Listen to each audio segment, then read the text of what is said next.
What's up everyone? My name is Beverly Wolf. I go by the remixer handle of Rexy. I live in a small town near Preston in the north of England, and I'm responsible for arranging New Continent and the Gestalt Empire for OC Remix's Final Fantasy VI album Balance and Ruin.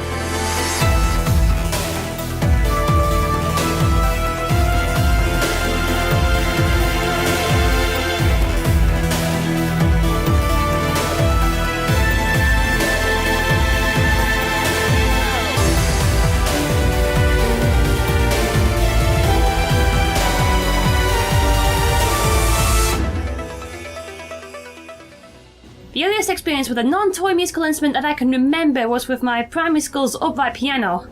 My interest for it eventually got me to start taking piano lessons around the age of 8, which then moved on to my first experiences with studio-based software like Acid, Cakewalk, Reason, and eventually Cubase, which I went on to use during my music production studies since the age of 16. Since graduating from the University of Liverpool in 2007, I have still been musically active and adapting to new tricks, as well as playing the piano for the town's church every Tuesday night, albeit to an audience of mostly children under the age of 12.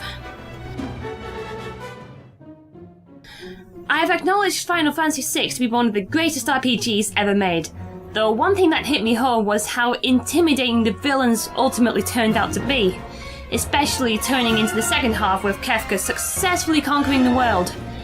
The scenes around the floating continent in particular changed my perception on how a video game story should progress, and made me understand that there can be a painfully low point before the heroes could finally earn their happy ending. Add to Kefka's development as the game goes on, and I am firm in my opinion that he is the greatest Final Fantasy villain ever!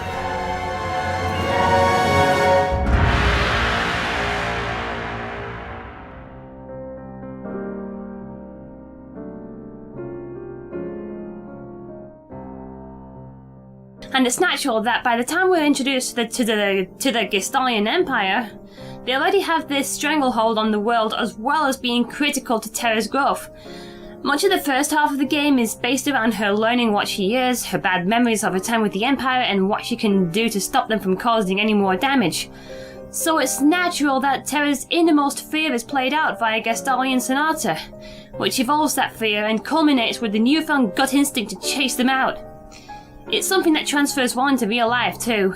There may be something in which we can have a significant fear over, but things could change dynamically if you do something about these fears.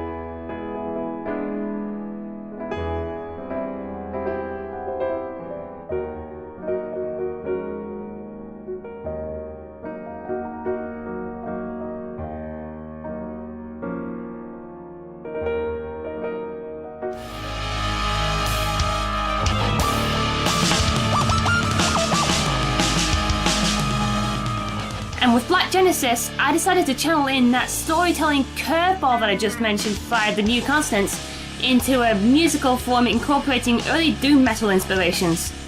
As well as doing a lot with the source material at hand, it also references a handful of other key cameos at that point in the game in order to reflect this sudden apocalypse, and gets noted considerably by the mood throughout. It may start out as a more determined take on the source, but over time, things start to change, and by the end, things get more ominous as the player finally realizes that they are completely screwed.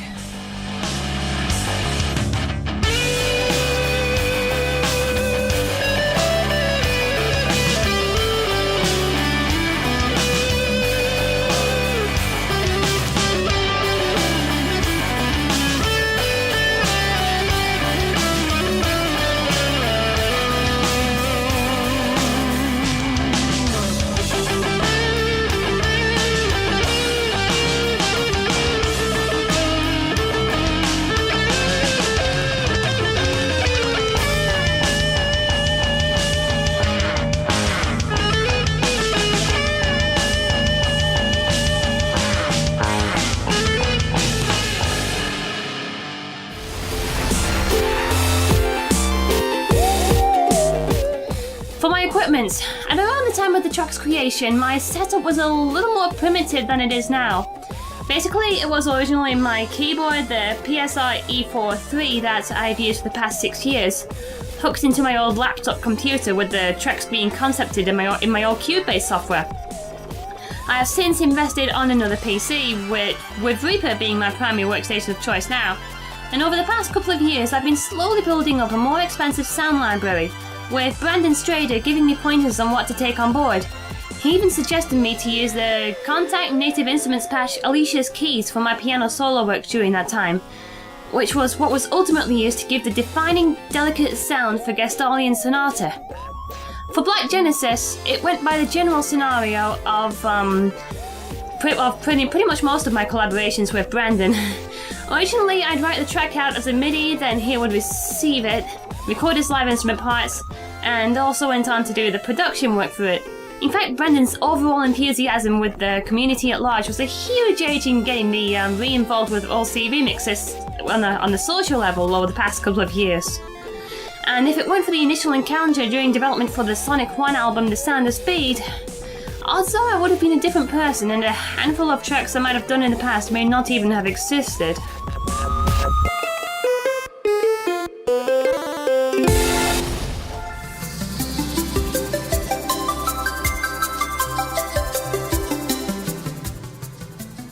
Advice I can give to an aspiring remixer is to arrange music that means something to you.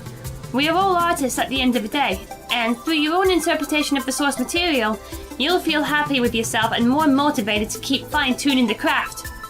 Music arranging is a creative hobby, and the best way to maintain a keen interest in the hobby is by not taking the craft too seriously, and what you choose to remix would definitely help with that. I would definitely be happy to see what kind of developments you can do in the future. In which, whatever happens, you've got my full support.